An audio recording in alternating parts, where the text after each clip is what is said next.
যাত্রা করুଥିଲେ হয়ে যাଆନ୍ତୁ সাবধান।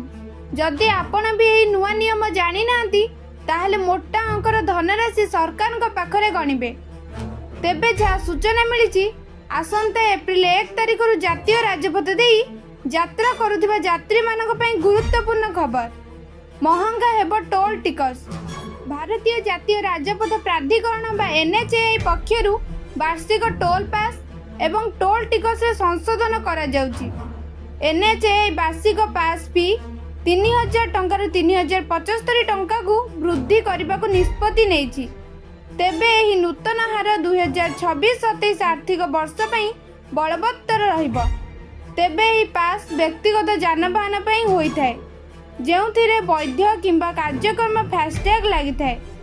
ବର୍ତ୍ତମାନ ବ୍ୟକ୍ତିଗତ ଗାଡ଼ି ପାଇଁ ଉଦ୍ଦିଷ୍ଟ ଫାସ୍ଟ୍ୟାଗ୍ ଆନୁଆଲ୍ ପାସ୍ର ମୂଲ୍ୟ 3000 ଟଙ୍କା ରହିଛି।